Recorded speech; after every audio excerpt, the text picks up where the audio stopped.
Welcome, everyone. I just did a transmission for the new moon in Pisces, which I will post on YouTube. I'm just blown away. This energy is epic. So let's do a new moon transmission here of just the energy and information around the astrology. I won't do an activation. You can see the other video for that. Okay, this is the second new moon that is a super moon in a series of 5. So that means that we're going to really feel this energy. So the question is, where is Pisces in your chart? Drop it in the comments below. I'd love to hear how it's affecting you. So in my natal chart, Pisces is in my 11th house. I have a stellium there. Before you get too excited, Saturn and the wounded healer are there. So that's what makes me do what I do, though. You can't make this stuff up. So it's no accident that really this new moon is initiating me into a new level of community. That's what it's for. New moons are initiatory.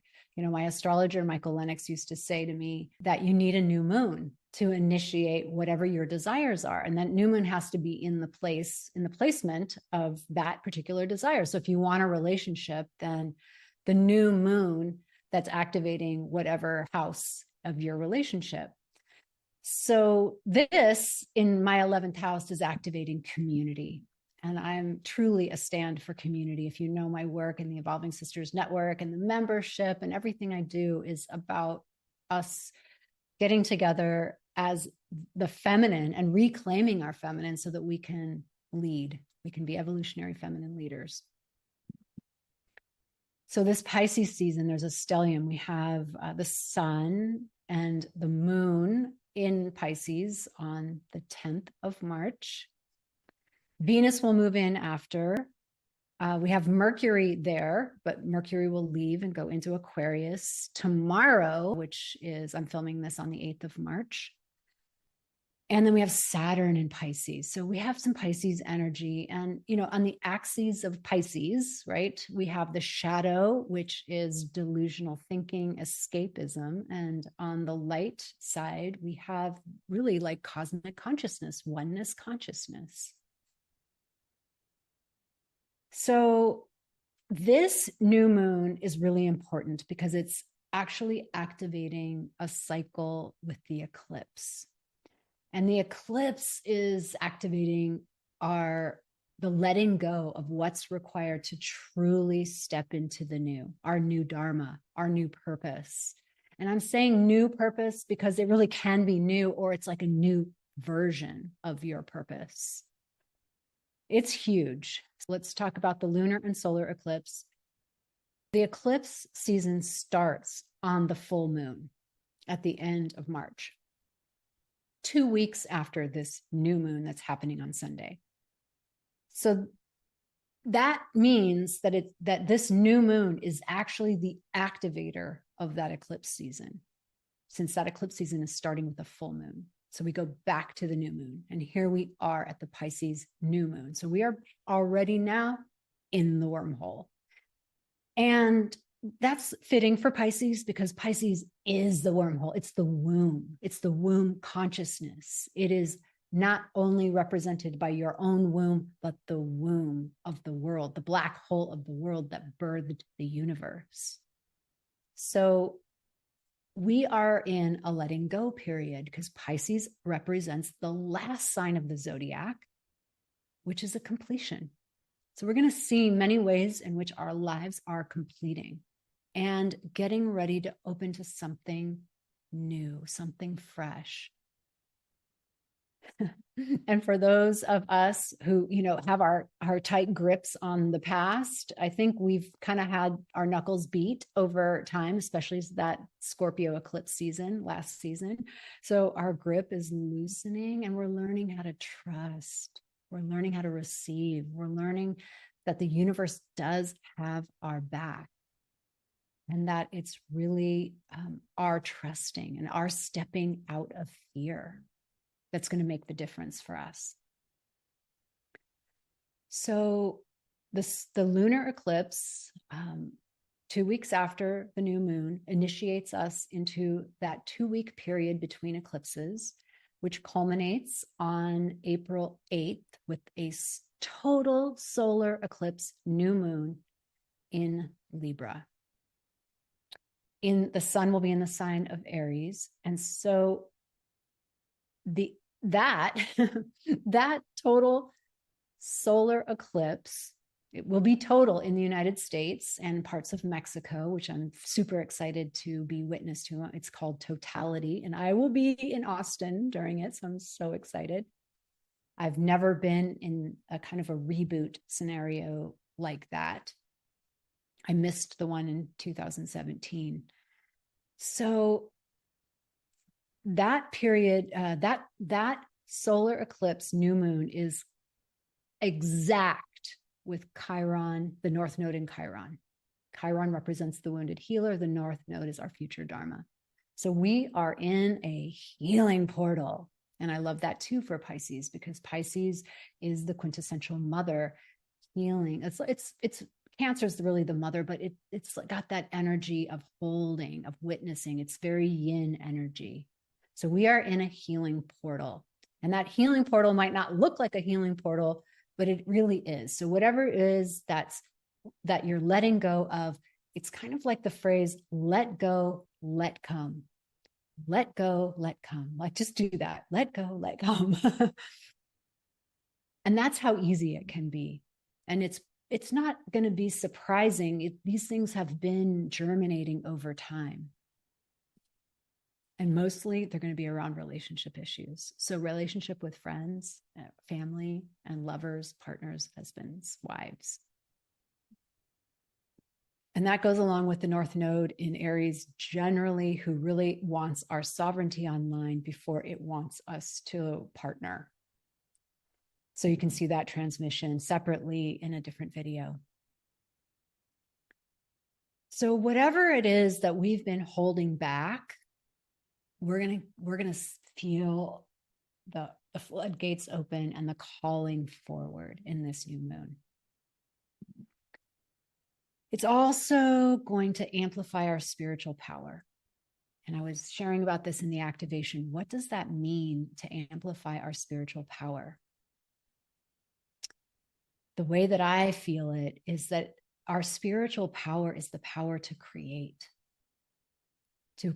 our reality, to create what we want, to create as an expression of who we are in particularity, as the God self incarnates into particularity. So it has limits, like I have limits. I look this way, I act that way. I have a particular family of origin. It's particularity, and that's the template. That's the Virgo template of the Pisces oneness. So God comes to earth through and in us. And in this template, I have an expression that's unique to me. You have an expression that's unique to you. And that's what's getting activated. So whatever it is that's been in the way, and you may not even know, but we're getting poised for those things to slough off, to move into a higher expression of our Dharma, of what it is we're here to do.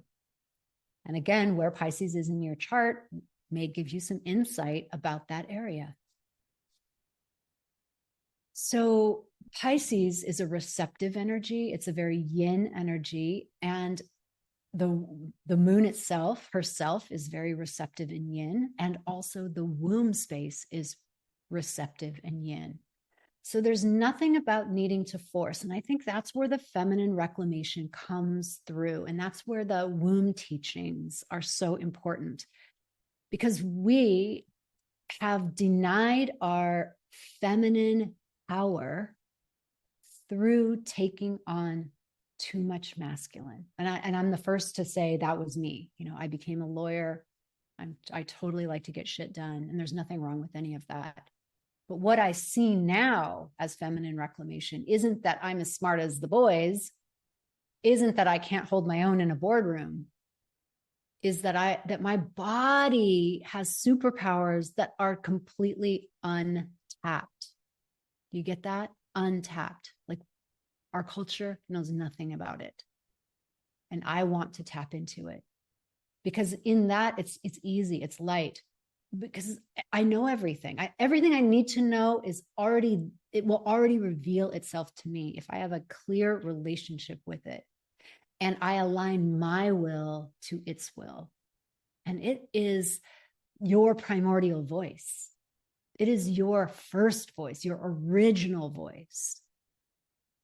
So when you align with your original voice, it's like aligning with that archetype of you, that like imagine that in another multidimensional space, you exist as you, but you exist as the I'm going to say the perfect, but I don't mean like flawless. I mean the self-expressed, fulfilled version of you, the template, the highest expression of your template version of you. That's where you exist in that multidimensional reality.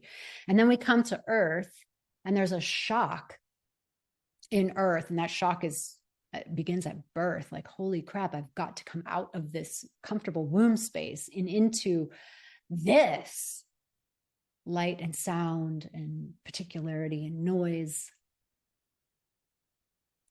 And this is the place where we forget our original voice. And so the womb space helps us to remember. And this is a beautiful transmission for Pisces. She is the womb space, the cosmic womb.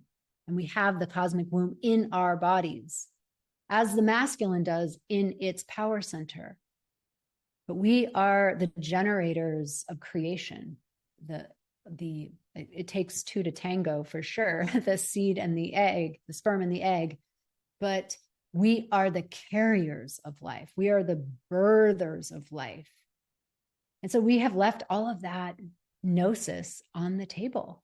And really, it's kind of like walking around in the world without one of your hands, one of your arms.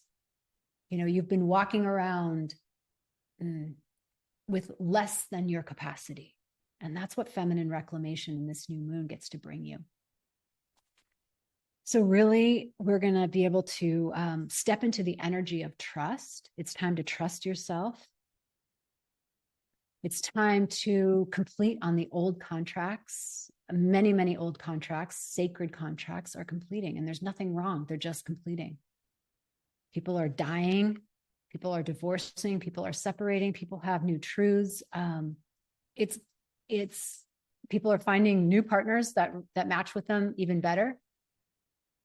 It's just a completion of old contracts, and that can be painful. Pisces rules grief as well, so there can be some grieving in the old and letting go, and all of that is perfectly appropriate. We have to grieve the old to the extent that it's available and here for us, so that we complete it. We really complete the old, and this eclipse season will give us another opportunity to shed the old. And then we go into, after that eclipse, the final eclipse, the solar eclipse, we go into a Mercury retrograde. So then we're going to be able to process everything that happened. And April will be one of the most powerful months. We're really going to get the gold. We have a Jupiter conjunction that's going to, for some, be incredibly expansive. You can probably find videos about that. But just suffice it to say that April, we're all gearing up toward April, and April is going to put us on completely new footing. Let me see if there's anything else I want to say for that. Yes, the equinox. So this new moon also is preparation for the equinox. So if you think about the zodiac wheel, 12 signs in a circle, Pisces is the 12th sign. It's the completion sign. So that's what we're doing here. And sign number 1 is Aries. So we move as a birth canal. This is Michael Lennox talked about this, and I loved it, that the Pisces Aries relationship is the same as a baby being born, the birth canal. So Pisces, like the fertile void, it's germinating possibility from the unmanifest. And then we start to come through the canal. We're still in the darkness, and then we come in through the light, and Aries declares, I am. I am in this particularity. I'm no longer in oneness consciousness. I am in particularity consciousness while I hold the oneness consciousness inside me. And then we begin the cycle of the zodiac again. So on March 19th in the US, it is 0, we go into 0 degrees Aries. So the first degree, we leave Pisces at 29 degrees, 29:59, and boop, step right over into 0 degrees, which is the exact time of the equinox. Light and dark are equal. And that 0 degrees is known as this like world axis point. It is the initiator point. And this point is the beginning. It's like that nuclear spark of the beginning.